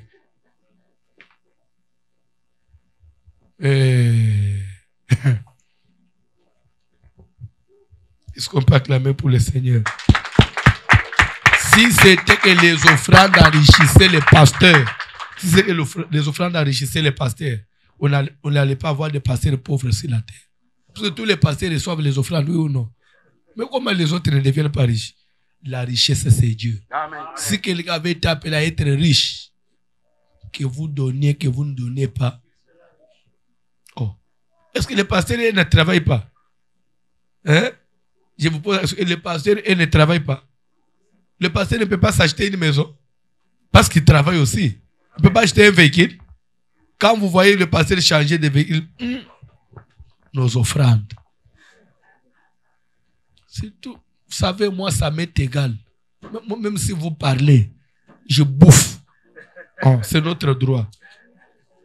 Maintenant, là que vous payez des taxes, l'État est en train de aussi des autoroutes. Est-ce que vous dites que nos taxes? Maintenant, quand nous prenons des offrandes, on achète un véhicule, ça devient un problème. C'est la taxe de Dieu aussi, non? C'est notre droit. Oh, qu'est-ce que vous voulez? Vous voulez enlever ça de la Bible? Cantique, papa, on chante, on prie, je vais vous demander les offrandes. Nanko, je vais vous demander les offrandes. On chante, on prie, après je vais vous demander quoi? Les offrandes. Et d'ailleurs la Bible dit, on ne viendra pas devant Dieu. Si tu es venu même vide, tu as un problème déjà avec Dieu. Même pas avec moi. On ne vient pas à l'église même vide.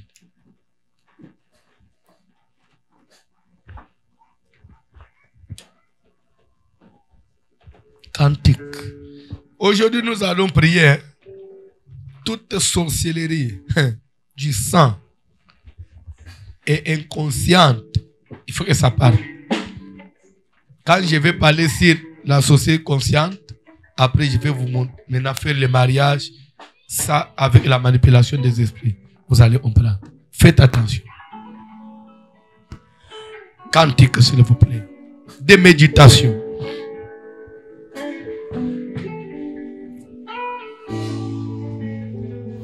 Délivre-moi, Seigneur, Jésus, le sauveur de ma vie. En toi j'ai mis mon espérance. Seigneur, délivre-moi, Seigneur, Jésus, le sauveur de ma vie. En toi j'ai mis mon espérance. Oh, délivre-moi, Seigneur, Jésus, le sauveur de ma vie. En toi j'ai mis mon espérance. Seigneur, délivre-moi, Seigneur, Jésus, le sauveur de ma vie. En toi j'ai mis mon espérance. O kangolanga ikolo, ekolo Yesu mosukinanga papa. Kangolanga la bikare. Kangolanga ikolo, ekolo Yesu mosukinanga papa. Kangolanga la bikare. O kangolanga ikolo, ekolo Yesu mosukinanga papa. Kangolanga la bikare. Kangolanga ikolo, ekolo Yesu mosukinanga papa. Kangolanga la bikare. O kangolanga ipapa, ekolo Yesu mosukinanga papa. Kangolanga la bikare. Kangolanga ikolo, ekolo Yesu mosukinanga papa. Kangolanga la bikare. Okaimoko nakokite, okolo nanga salisanga.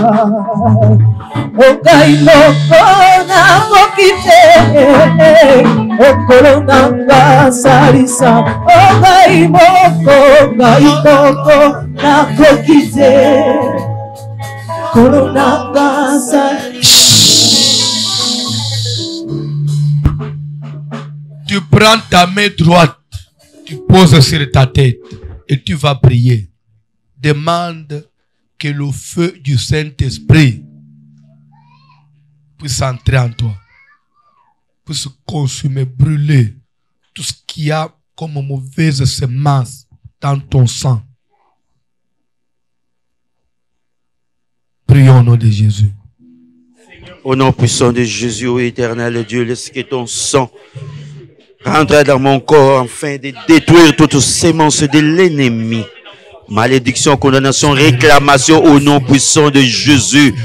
Jésus, j'implore ton sang afin de purifier mon âme, sanctifier dans le nom puissant de Jésus. Que le sang de Jésus pénètre, fasse les tours pour se détruire héritage, malédiction, condamnation, sémence que j'ai hérité, Yahweh éternel Dieu. Venant de la sorcellerie, venant de la famille de mon origine, au nom puissant de Jésus qui condamne, qui limite ma vie. Au nom puissant de Jésus, que le sang de Jésus traverse mon corps, que le sang de Jésus traverse et consume, détruit tout ce que l'ennemi a placé, jeté, a dit transférer à moi dans le nom puissant de Jésus, toute forme de malédiction qui veut limiter ma vie financièrement, matérielle, spirituellement, que le sang de Jésus puisse consumer, détruire tout ce qui a été élevé à moi dans le nom puissant de Jésus. Tout handicap, que le feu de l'Éternel consume au nom puissant de Jésus, au nom puissant de Jésus, que le sang de Jésus fasse les tours de mon corps, de mon âme, de mon esprit, afin de détruire tout ce qui vient de l'ennemi, comme la Bible le dit. Tout arbre que mon Père n'a pas planté sera déraciné. Que le sang de Jésus consume et détruise, annule toute ordonnance. Tout ce qui a été signé dans ma vie qui veut me limiter, me condamner. Que cela soit consumé au nom de Jésus. Au nom puissant de Jésus. Au nom puissant de Jésus. Que le sang de l'agneau puisse détruire tout ce que l'ennemi a dû m'imposer au nom puissant de Jésus, au nom puissant de Jésus, que le sang de Jésus rentre à moi, que le sang de Jésus rentre, que le sang de Jésus paralyse et neutralise, dans le nom puissant de Jésus, dans Kombono Yes, au nom puissant de Jésus, que le sang de Jésus fasse les tours de tout mon système, afin d'annihiler, de ôter, de détruire, dans le nom puissant de Jésus, toutes semences venant du lien de ma famille, de mon origine, du côté paternel, maternel, dans le nom puissant de Jésus, tout ce qui m'a été imposé, que ça soit dans une nourriture, par un habillement, que le sang de l'agneau détruise, que le sang de Jésus puisse détruire, au nom puissant de Jésus, au nom puissant de Jésus, au nom puissant tout mauvais sort qui m'a été lancé pendant que j'étais passé forme et que le sang de Jésus détruise cela. Au nom puissant de Jésus, au nom puissant de Jésus, au nom puissant de Jésus, au nom puissant de Jésus, au nom puissant de toute parole prononcée contre ma vie. Que le sang de l'agneau annule cela. Au nom puissant de Jésus, au nom puissant de Jésus, au nom puissant de Jésus, au nom puissant de Jésus, que le sang de Jésus consume et détruise, Yahweh éternel Dieu, toute loi qui s'élève, et ça soit le jour ou la nuit, contre ma maison, ma famille, ma vie, mon ministère, Yahweh, ma santé. Que le feu le consume, que le feu le consume, que le feu le consume, que le feu du sang de Jésus puisse le détruire, au nom puissant de Jésus, dans le nom puissant de Jésus, que le feu de l'Éternel le consume, que le feu de l'Éternel le consume, que le feu de l'Éternel le consume, que le feu de l'Éternel le consume, que le feu de l'Éternel le consume, au nom puissant de Jésus, au nom puissant de Jésus, au nom puissant de Jésus, l'Éternel répond par le feu, afin de détruire toute sémence, de détruire toute malédiction, dans le nom de Jésus, toute forme de sorcellerie qui m'a été imposée, communiquée, que le feu du sang de Jésus le consume, au nom puissant de Jésus, au nom puissant de Jésus, au nom puissant de Jésus, que le feu traverse mon corps, que le feu traverse mon corps, que le feu traverse mon corps, que le feu traverse mon corps, que le feu traverse mon corps, au nom puissant de Jésus, que le feu traverse mon corps, au nom puissant de Jésus, que tout lien, toute malédiction tombe au nom puissant de Jésus. Si vous lisez Luc chapitre 2, versets 34 à 35, rapidement, lisez papa, Luc 2, 34 à 35, vous allez comprendre ce que l'ange avait dit à Marie Luc 2. Luc chapitre 2, le verset 34 au 35e, j'ai lu au nom de Jésus-Christ de Nazareth. Simeon le bénit et dit à Marie, sa mère, voici, cet enfant est destiné à amener la chute et le relèvement de plusieurs en Israël et à devenir... Simeon qui prophétise sur l'enfant Jésus. Amen. Il dit cet enfant est destiné, continuez, à amener la chute et le relèvement de plusieurs en Israël et à devenir un signe qui provoquera la contradiction. Ok, si aujourd'hui il y a des contradictions sur la divinité de Jésus, ce n'est pas un problème. Ça a été déjà prédit. Continuez, papa. Surtout le verset 35e, c'est là où il y a le problème. Lisez le verset 35. Et à toi-même, il ne peut te transpercer à l'âme, afin que le pensée de beaucoup de cœurs soit dévoilé. Il dit à toi-même, il faut qu'il ne peut te fasse quoi? Te transpercer l'âme. Que le puisse te traverser. Bien aimé, le feu de Dieu doit nous traverser comme une épée. Amen. Quand ça vous traverse, même ce qui était caché en vous, ça se dévoile. Ce qui était vraiment né en vous, ça se détruit. Je voudrais et tu pries. Dis à Dieu que ton épée me transperce. Que le feu de Dieu me traverse, me transperce comme une épée. Tout ce que le diable avait caché en moi, dans ma nature d'homme, depuis mes origines, et que cela soit dévalé.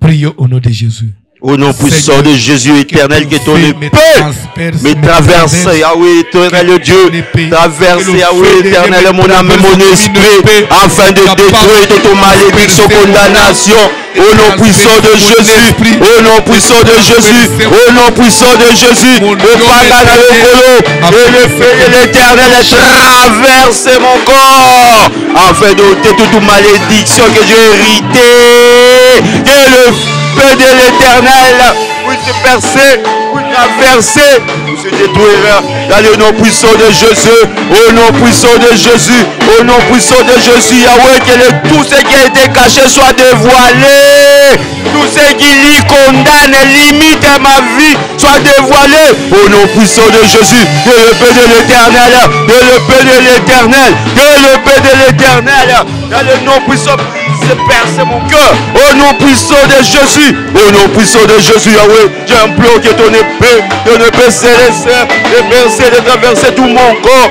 afin d'ôter malédiction, condamnation, au nom de Jésus, au nom puissant de Jésus, au nom puissant de Jésus, Yahweh, tout ce qui me lie à ma famille, tout ce qui me lie à mon origine, que ton épée, brise ces liens, coupe ces liens, au nom puissant de Jésus, au nom puissant de Jésus, que tout lien soit coupé, bien que j'ai hérité de mes parents, de mes aïeux, de mes ancêtres, que ces liens-là soient rompus, au nom puissant de Jésus, que ces liens-là soient rompus, au nom puissant de Jésus, tout ce qui me rattache à ma famille, à la tradition, que cela soit coupé, au nom puissant de Jésus, au nom puissant de Jésus, au nom puissant de Jésus, au nom puissant de Jésus, au nom puissant de Jésus. Le peu de l'éternel, le peu de l'éternel, que cela fasse un tour de tout mon corps, de mes pensées, Yahweh, de ma famille, afin de détruire, Yahweh, tout ce que le fait, l'éternel, les ténèbres veut m'imposer. Que le peu de l'éternel coupe, Yahweh éternel Dieu, coupe et tu détruis tout lien, malédiction, condamnation, échec, refus, ton avancement, que ces liens-là soient coupés au nom de Jésus. Je vais m'arrêter par cette requête, suivez-moi s'il vous plaît.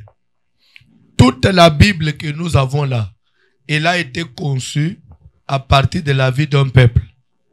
Et ce peuple-là, c'est le peuple d'Israël.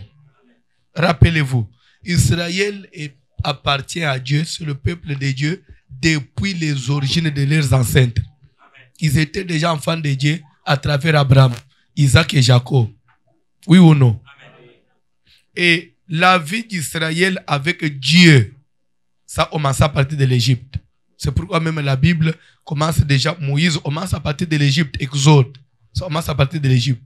Moïse a rencontré Dieu à la montagne. Et il a porté l'évangile à tout Israël en Égypte. Il leur a porté l'évangile. Il a parlé d'un Dieu. Il devait seulement les rappeler de l'existence de Dieu de leur père. ils ont accepté le message, oui ou non? Parce qu'ils ont vu des signes. Tous les signes que Moïse avait opérés en Égypte. Quand ils ont reçu le message, ils ont accepté Dieu. Ils ont cru que ce Dieu-là existait. Maintenant, la première des démarches, la plus grande démarche maintenant, c'était, oui, c'est vrai, vous avez accepté Dieu, mais vous devez chercher maintenant, et ce Dieu-là vous fasse sortir de l'Égypte. Et ça s'appelait la délivrance. Quand on accepte Jésus, quelles que soient les conditions, la famille, l'état où l'évangile peut vous trouver, vous recevez l'évangile. La première des choses maintenant, cherchez la délivrance. Que vous puissiez sortir de l'Égypte. Israël ne pouvait pas accomplir parfaitement la volonté de Dieu sans quitter l'Égypte. C'est pourquoi Dieu n'a pas donné la loi pendant qu'ils étaient en Égypte, non. Il a attendu qu'ils sortent de l'Égypte et après il leur a donné la loi. Beaucoup de gens ne savent pas, n'arrivent pas à satisfaire, à accomplir la volonté de Dieu parce qu'ils sont dans les chaînes. Tu ne peux pas vivre la volonté de Dieu tout en étant esclave du diable. Non. Tu ne peux pas vivre la grâce de Dieu tout en étant esclave. Non. Pas seulement pour que Dieu leur donne la loi. Il fallait qu'ils sortent de l'Égypte. Et pour que Dieu leur donne aussi Canaan, le pays où coule le lait et le miel, ils devaient quitter l'Égypte. Il y a des bénédictions et des promesses que tu ne peux pas posséder tant que tu es en Égypte. Il faut que tu sortes de là où tu es. Il faut que Dieu te délivre. C'est pourquoi le grand message de l'Église, c'est le message de la délivrance. Amen. S'il y a des gens qui vous embrouillent, non, toi tu es déjà un enfant de Dieu. Pourquoi chercher la délivrance lorsque quelqu'un est en Christ? Oh, mais Israël est enfant de Dieu depuis l'Égypte, avant même. Mais pourquoi Moïse devait leur parler de la délivrance? La délivrance. Il faut que tu sois délivré des alliances de tes ancêtres, de tes parents. S'ils avaient fait des alliances, s'ils avaient hypothéqué toute la génération, toi, il faut que Dieu agisse en toi. Amen. Si votre maman avait touché à des choses, si elle était sorcière, si votre papa connaît quelque chose sur la vie des enfants, il faut que Dieu agisse en toi. Dieu doit te délivrer, toi. Tu vas prier maintenant. Dis à Dieu, Seigneur, j'ai besoin de la délivrance. Sors-moi des alliances de mes ancêtres. Sors-moi de ma famille, de la sorcellerie de ma famille, des condamnations de ma famille. Amen. Je ne peux pas être en même temps enfant de Dieu, mais j'ai subi les influences de ma famille. Ma vie est toujours semblable à la vie de mes frères. Il suffit qu'on me regarde comme ça, on dit, oh non, c'est comme son frère. Ah, il a fini comme sa mère. Ou il a fini comme sa grande sœur. Pourquoi je dois finir comme ma grande sœur? Moi, je suis déjà enfant de Dieu. Pourquoi je vais finir la vie comme ma mère? Pourquoi je dois finir comme mon père? Pourquoi? Je suis enfant de Dieu. Je ne dois pas ressembler à mon père. Au contraire, il faut que je ressemble à Christ. Il faut que je ressemble à Pierre, à Étienne, Amen. À Jacques, à Paul. Ceux qui ont marché avec Dieu. Je dois ressembler à Jean, à Matthieu. Pourquoi je dois ressembler à mon grand frère? Au nom de Jésus, nous allons tous prier. Nous allons implorer la délivrance. Demande la délivrance de ton esprit. Seigneur, délivre mon esprit des prisons, des lois de ma famille. Là où on manipule mon esprit, je suis enfant de Dieu, mais quand je dors, on manipule mon esprit. On transporte mon esprit jusqu'au village, Seigneur. Sans même visa, sans avion. On amène mon esprit au village. Sans ma permission. C'est toutes les nuits qu'on t'amène au village. Pourquoi? Que Dieu intervienne. Est-ce qu'on peut prier? Amen. En tout cas, là, quand tu pries, tu dois bouger. S'il faut même marcher, marche. Parce que la Bible dit, Jésus cria d'une voix forte, Lazare, sors de là. La délivrance, ça demande une autorité. Ça demande un pouvoir. Ça demande une force. Il faut dépenser une force. Il faut libérer une puissance. Pour que tu sois libéré, il faut une force. Vous savez, quand on se bat pour avoir la victoire, il faut une force, n'est-ce pas? Il faut manifester une force. Manifester une force parle aux esprits impurs, qu'ils te quittent, qu'ils te libèrent. Dis-leur que moi je suis des enfants de Dieu. Je ne dois pas composer avec vous les sorciers la nuit. Ne compose pas avec les sorciers parce que tu es enfant de Dieu. Sors de ces histoires-là des rêves de la famille. Tu composes trop avec les sorciers.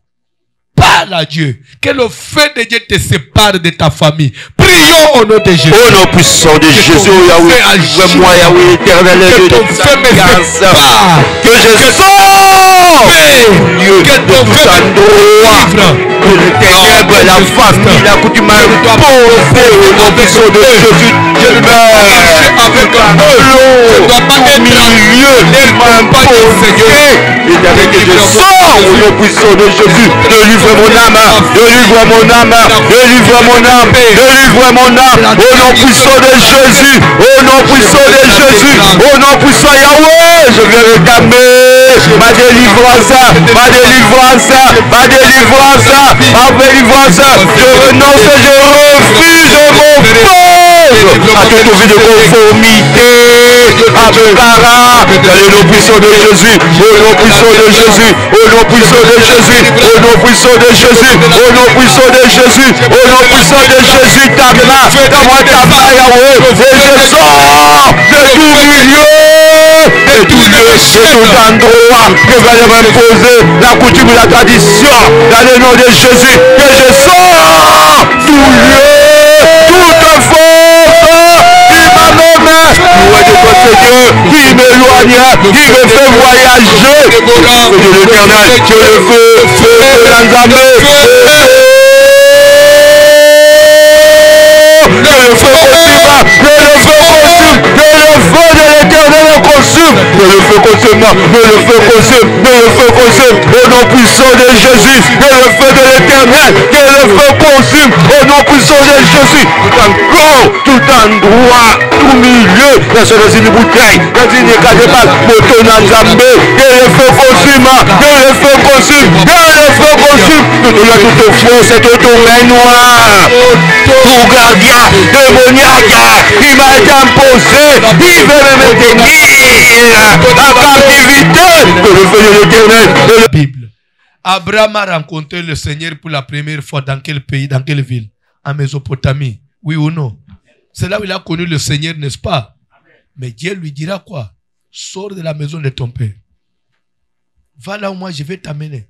C'est alors que je rendrai ton nom. Tout ce que Dieu devait faire avec lui, d'abord la condition, c'est par toi, la délivrance. La délivrance. Abraham ne pouvait pas dire non, mais qu'est-ce que la maison de mon père m'a fait parce que j'ai grandi, j'étais toujours là. Mais qu'est-ce que ça fait aujourd'hui? C'est pour que tu agisses, il faut seulement que je me sépare.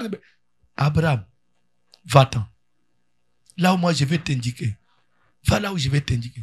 Alors, tu verras la grandeur de Dieu. Il est allé. Il a payé le prix. Il a souffert jusqu'à hypothéquer sa femme. Le prix de la délivrance. Le prix de la délivrance.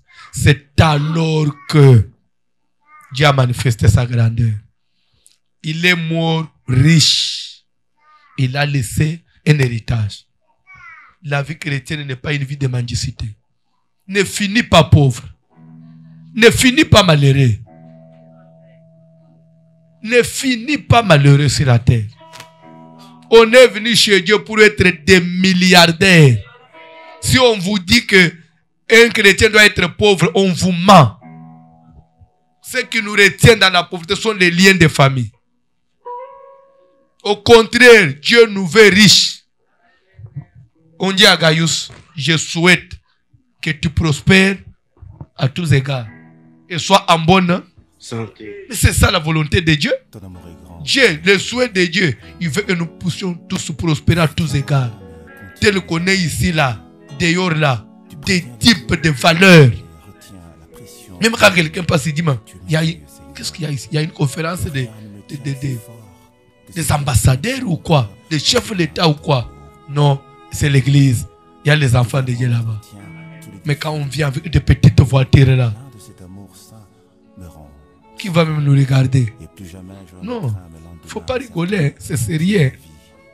Toi, tu crois comme si tu es déjà arrivé. Tu n'es pas encore arrivé. Tu n'es pas encore arrivé. Quand tu vois ta maison là, tu dis, j'ai mené une maison.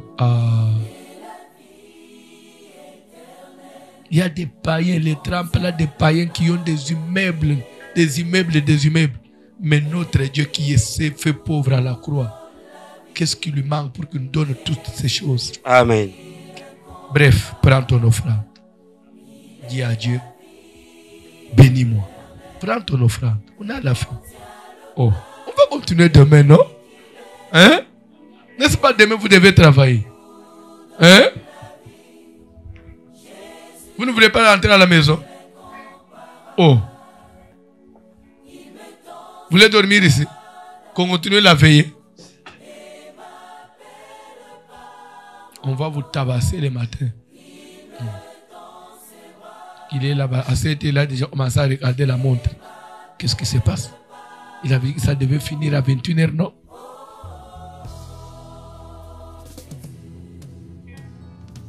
Prends l'offrande. L'offrande. L'offrande de Dieu. Vous savez, quand les gens du monde organisent des conférences, hein? C'est payant. Hein?